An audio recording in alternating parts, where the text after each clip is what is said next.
네, 예고해드린 대로 지금부터 더불어민주당의 박홍근 원내대표 만나보겠습니다. 전화 연결되어 있습니다. 나와 계시죠?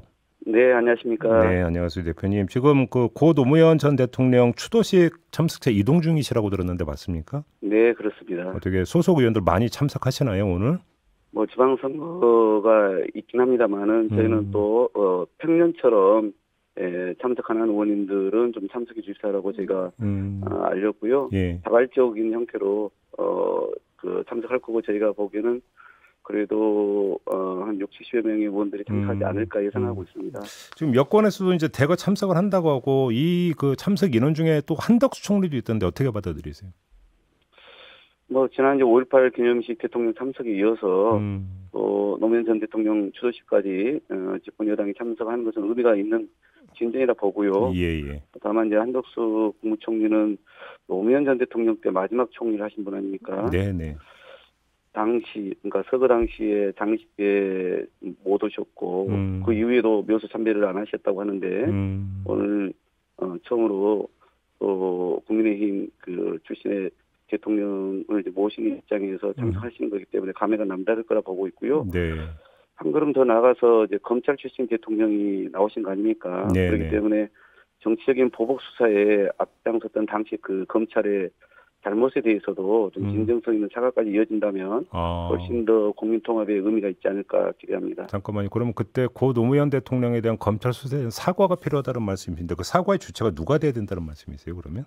뭐 꼭 그 사과를 뭐 반드시 하셔라 이런 것은 아니지만 예, 진심으로 국민 통합을 바란다면 그 과거 음, 정치검찰의 행태에 대해서는 음, 그게 이 검찰 출신의 누구이든지 간에 그게 음, 뭐 예를 들어서 한덕수 총리건 윤석열 대통령이건 간에 음, 그런 잘못된 관행이 다시는 반복돼서는 안 되겠다라고 하는 그런 음. 국민 통합 메시지를 준다면 더 좋지 아, 않겠습니까? 그렇게 보시는 거. 그런 그 메시지가 오늘 추도식에서 나오면 더 좋지 않을까 이런 말씀이신가요, 그러면? 추도식에서 그런 말씀을 하실 거라 보지는 않습니다만 오늘 음. 노무현 전 대통령의 추도일을 맞아서 네네. 과거 검찰의 잘못된 관행에 대해서 좀 음, 책임 있게 메시지가 어떤 식으로 나와주면 좋지 않겠어요? 알겠습니다. 자, 한덕수 총리 이야기했으니까 인준 문제에 대한 좀 질문 좀 드리고 넘어가야 될 것 같은데요. 왜 인준을 해주기로 결정을 했던 겁니까? 그 한덕수 총리는 뭐 대형 로펌에서 그동안 본인의 공직 경력을 가지고 사익을 실현했던 추구했던 예, 그런 분 아닙니까? 그래서 국민들이 눈높이에 맞지 않다 이렇게 여론이 컸던 것인데요. 예, 더구나 이제 지금 여당인 국민의힘은 문재인 정부 때 총리 3명을 다 당론으로 반대를 결정하고 보이콧했던 거 아니었습니까? 음, 그런데 민주당은 그럼에도 불구하고 지금 대한민국이 대내외적으로 여러 가지 복합적인 위기에 놓여 있다고 보고요. 음, 새 정부의 이 총리 그 임명에 동의해서 음, 국정 운영에 좀 재성적으로 협조하자 해서 음, 결단을 내린 거고요. 네, 이제 앞으로 협치가 어떻게 될 거냐 그 공을 모두 이제 정부 여당에 넘긴 거죠. 네, 그래서 이 의혹과 논란이 많았던 장관들도 대통령께서 모두 임명 강행했는데 음, 이제 앞으로 발생할 국정 운영에 대한 책임을 전적으로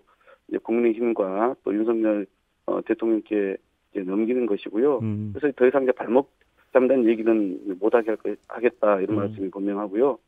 그래서 저희는 좀 총리 동의안 처리를 저희가 큰 결단으로 통큰 이 결심으로 한 것만큼 음, 그걸 좀 계기로 삼아서 정말 대통령께서도 입법부에 대한 진정성 담긴 그런 존중 음, 또 이번 이 인사 참사 내각과 대통령 비서실에 여러 문제성 있는 많은 분들이 있기 때문에 네. 그런 것에 대해서 좀 국민께 좀 희명하고 사과하는 그런 반성의 계기로 삼았으면 좋겠다 싶습니다. 근데 지금 대표님이 말씀하셨던 그런 이유라고 한다면 이게 이제 그러니까 돌출된 어떤 그 이유가 아니라 그러니까 쭉 이어왔던 이유인데 좀 더 빨리 결정할 수도 있었다는 얘기로 연결이 되는 거 아닌가요? 빨리 결정될 수 있다고요? 예, 그래서 인준을 해주는 걸 더 빨리 결정할 수도 있었던 거 아니냐? 지금 아, 네. 말씀하신 그런 이유라면, 사실 저희가 12일에 예, 그러니까 제가 처리 결정한 날보다 일주일보다 더 전에 음, 내부적으로는 검토가 좀 있었습니다. 아 그래요? 다만 예, 예, 국민의힘과 또 윤석열 이 비서실에서 그 어떤 그 성의 있는 조치 우리가 표현하는 정치 환경이라고 하는데요. 그런 거에 음, 대해서 어떤 반응도 없었습니다. 가령 이제 국회를 보다 좀 정상화하는 문제라든가 네. 또 여야 어떤 협력을 위한 조건이라든가 네. 또는 이제 여러 문제성이 있는 그 인사들에 대한 선제적인 그런 어떤 조치라든가 이런 것들이 혹시 있을까 기대를 했는데 네. 그런 거 하나 좀 전혀 있지 않았고 그래서 수석 부대표 간의 실무 협의가 있었습니다만은 도저히 그런 상황에서 이런 문제를 바로 정리하고 넘어갈 수가 없었던 상황이었습니다. 예. 그러면 대표님 말씀을 좀 받아서 약간 결례되는 표현인지는 모르겠습니다만 민주당은 빈손이었고 결국은 그 여권과의 어떤 그 힘결에서 졌다 이렇게도 볼 수 있는 거 아닙니까? 그렇게 듣고 보면. 그래서 저는 이게 이거 지구의 문제라고 생각하지 않습니다. 만약에 우리가 그런 문제라면 오히려 저도 시종일관 부결의 입장에 있었기 때문에 네. 의총에서 더 강하게 요구를 해서 부결로 당론을 정했겠죠. 네. 그러나 지금 이제 국민들께서 문제가 있는 인사지만 그럼에도 불구하고 새 정부가 출범하는 것에 대해서는 아쉽더라도 협조해 준 것이 낫지 않겠냐라고 하는 여론이 상대적으로 좀 높았거든요. 예. 그런 점에서 저희가 대승적 결단을 한 것이지 이게 이기고 지구의 문제는 결코 아니었다. 오히려 윤석열 정부가 의회를 무시하고 국민 의회를 무시하고 가는 것에 대해서 저희가 만약에 초기에 좀 해초를 들자는 입장이었다면은 저희가 이 부적격이라고 하는 총리 임청위원들의 뜻을 받아서 바로 저희가 부결로 입장을 정했겠죠. 네, 그래요. 아무튼 그냥 그 당 지지율을 보면 국민의힘과 이제 격차가 좀 벌어지던데 이 요인에 그 인준 문제도 있었다고 혹시 판단하십니까? 그래서 입장이 좀 바뀌었다 이렇게 해석할 여지가 있는 겁니까? 저희는 당 여론 조사의 결과가 이 총리 인준 문제하고 직결됐다 보지는 않습니다. 그래요. 오히려 이 여론조사 결과는 이제 아무래도 그 새 정부의 출범, 대통령 취임 이후에 있는 여러 가지 이 허임 기간에 측면하고 그리고 또 우리 당 내부에 또 의원들의 여러 가지 문제 그리고 또 이제 지금 청와대를 개방하고 또 미국 대통령이 방문하시고 이런 여러 가지 그 환경들이 종합적으로 좀 반영된 것이다 이렇게 보고 있습니다. 조금 전에 말씀에 따르면 정호영 후보자가 어떻게 될지도 결국은 윤석열 대통령의 결심 여하에 달린 거다. 어떻게 될지 모른다. 이런 이야기로 연결이 되는 겁니까 혹시? 저희는 그렇게 보지 않습니다. 오히려 정호영 후보자는 이미 국민들께서 낙마를 시킨 사실상 그런 카드라고 보고 있거든요. 그래서 저희로서는 전혀 이 문제는 한덕수 총리 임명 문제나 또 정국을 정상화하거나 협치를 위한 카드로 의미가 전혀 없다 이렇게 보고 있고요. 그래서 저희는 대통령께서 정호영 후보자를 임명을 하건 안 하건 그건 자체적으로 결정하실 문제이고요. 평가는 결국 국민이 하실 거다 이렇게 생각을 하고 있습니다. 그래서 오히려 우리는 대통령이 이 대참사 또 그 임명을 강행한 것을 놓고 국민에게 이제 사과나 해명이 없는 것에 대해서 오히려 저희는 문제시 여기고 있는 것이고요. 국민 계산서에는 차곡차곡 예상으로 기록되고 있다고 봅니다. 언젠가는 그 청구서가 날아가지 않겠습니까? 그래서 지금 이제 막 임명되어 일로 제대로 이제 시작하는 공무위원들에게 또 희생건의한 얘기를 하는 분들도 있는데 그런 것은 향후에 저희가 이제 이런 절차적으로 임명 과정에서 강행했다라고 하는 이런 문제도 있습니다만은 향후 이제 업무상 문제가 발생할 경우에 또 국회가 취할 조치를 적극 검토할 것입니다. 한번 이렇게 질문 드려볼게요, 대표님. 그러니까 원내 그 사령탑으로서 이거저거 다 떠나서 여론에 미치는 가장 큰 요인은 청문회를 전후한 어떤 과정이라고 봐야 되지 않겠습니까?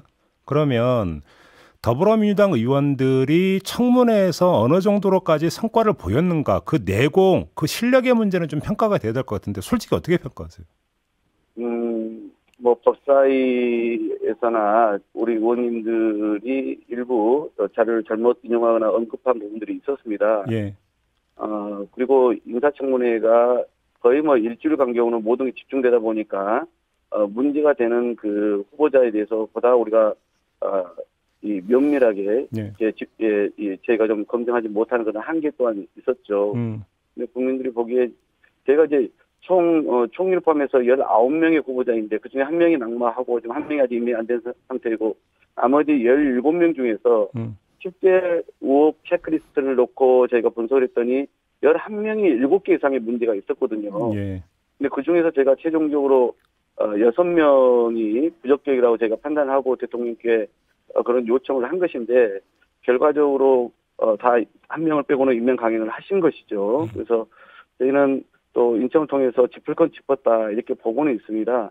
그래요. 다만 이제 국민들이 보기에 그런 문제가 있는 문제투성이의 인사들까지 확실하게 국민 여론이 이제 아주 압도적으로 부정론을 만들면 대통령도 임명하기 좀 어렸을 텐데 그렇지 못한 것에 대한 그런 좀 한계는 있었다 이렇게 평가를 합니다. 좀 짚을 건 짚었다고 자평을 하셨는데 하나만 더 여쭤보겠습니다. 그러니까 짚긴 짚었는데 그 짚은 문제의 원천이 의원들이 발굴을 한 거냐 아니면 언론 보도 따라간 것이냐는 전혀 성격이 다른 문제 아니겠습니까? 후자인 그렇습니다. 측면도 상당히 많이 있지 않았습니까? 예, 뭐 언론에서 발굴한 것도 있고요. 우리 의원들이 또 확인해서 제기한 것도 있습니다만은 이번에 청문회를 하면서 참 놀란 것은 아마 역대 어떤 청문회보다 자료 제출에 대해서 정부 측이나 후보자 측에서 미온적이었습니다. 뭐 총리는 말할 것도 없었고요. 그리고 뭐 마지막에 했던 여가부 장관 후보자 같은 경우도 청문회 당일 돼서야 자료를 일부 내놓는 그런 모습이 반복됐거든요. 네네. 이런 고질적인 문제는 우리가 좀 해결해야 되겠다 싶습니다. 알겠습니다. 지금 그 김기현 의원 그러니까 30일 국회 출석 정지 징계안이 이제 처리가 되지 않았습니까? 네. 일단 국민의힘이 반발하고 있는데 이에 대한 입장도 궁금하고요. 또 하나 궁금한 게 애당초 민주당에서는 김기현 의원 외에도 배현진 의원의 이제 문제도 제기를 했던 것 같은데 이건 왜 빠졌던 건가요? 우선 배현진 의원의 문제는 국회법상 본회의 직회부 사안이 아닙니다. 그러니까 국회와 국회의장에 대한 이 모독 모욕의 건 아닙니까? 네. 그래서 허위 사실을 공개적으로 유포를 했고 또 삿대질을 하고 이런 문제인데 이 부분은 국회법상 본회의 징계 사항이 아니어서 요건이 다르다. 네, 국회 윤리특위를 거치도록 되어 있습니다. 그래서 저희가 그건 국회 윤리특위에 징계를 요청을 해놓은 상태이고요. 네네. 김기현 의원의 경우는 국회가 2012년도 선진화법을 만들면서 소위 이제 국회 안에서의 그런 이 폭력이나 이 회의 진행 방해를 못하도록 만든 법 아닙니까? 그 이후 10년 만에 소위 가장 엄격히 금하고 있는 국회의장석과 각 상임위 위원장석을 점거하는 행위를 했습니다. 그래서 향후에 국회가 국민 앞에서 볼썽사나운 모습을 보여드리지 않기 위해서는 그 행위만큼 막아야 되거든요. 그래서 저희로서는 10년 만에 그런 국회 상임위원장석을 점거하는 행위이기 때문에 저로서 이 부분은 본보기로 삼아야 된다. 그래서 우리 의원들 논의를 통해서 그래서 사실은 뭐 가장 최고의 징계 수위가 제명입니다만 그건 또 국회의원 3분의 2의 동의가 필요한 거고요. 그래서 그 다음 아래 수위가 국회 출석 30일 정지입니다. 그래서 알겠습니다. 이 부분을 저희가 의결했다는 것입니다.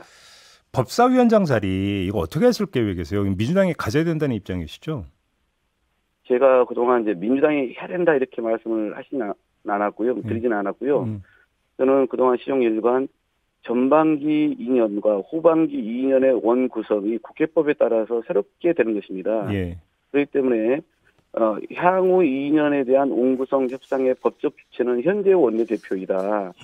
그래서 이 국민의힘의 권성동 원내대표와 그다음에 민주당의 제가 이 법적 협상의 주체가 돼서 후반기의 원구성을 어떻게 할 것인지를 논의해야 한다 이런 것입니다. 예. 그래서 그런 차원에서 다시 지금 이제 후반기 원구성 협상이 시작되고 있지 않습니까? 예. 이 과정에서 원점에서 논의하는 것이 맞다 이렇게 얘기를 하고 있고요. 예. 저희는 법사위가 그동안 상원으로서의 그 월권을 행사해 오지 않았습니까? 네. 그래서 의원들 입장에서도 아니 상임위에서 훨씬 더 전문적인 심사를 하는데 그 상임위 심사보다 전문적이지 않는 법사위에서 이 심사를 하는 것에 대한 그런 여러 가지 문제 제기를 해왔거든요. 그래서 이번 기회에 법사위를 정상화하는 기회로 삼아야 된다 이렇게 생각을 하고 있습니다. 정상화입니까? 표현이 정확히?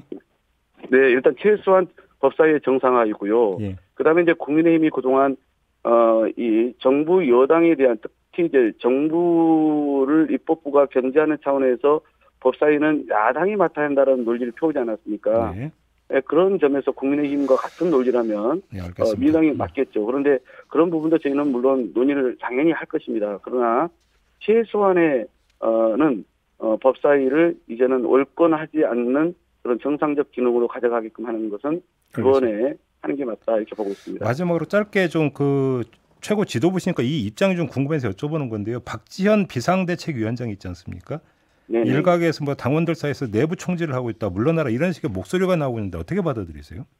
저는 뭐 박지원 비대위원장이 당에 들어와서 그래도 20, 30대 그 청년의 시각에서 어떤 당의 변화를 많이 촉구하고 또 실제 그것을 위해서 노력하고 있다고 생각합니다. 그래서 여러 뭐 성범죄 사과 관련해서 개인의 의견이나 당의 어떤 공적 입장으로 그동안 이야기를 해온 거 아니겠어요? 예. 그래서 저는 이 어떤 그 일부 지지층의 그 휘둘른다 이런 대표는 사실일 뿐도 아니라 오히려 이제 박지원 위원장이기 때문에 민주당 안에서 그런 그 사과가 진정성을 오히려 얻고 또 성상납 의혹을 갖고 있는 이준석 국민의힘 대표에 대해서 징계라고 또 목소리를 내고 계시지 않습니까? 네네. 그런 국민적 공감대를 가지고 알겠습니다. 입장을 내고 있다 이렇게 보고 있습니다. 알겠습니다. 자, 말씀 여기까지 드릴게요. 고맙습니다, 대표님. 네, 고맙습니다. 더불어민주당의 박홍근 원내대표였습니다.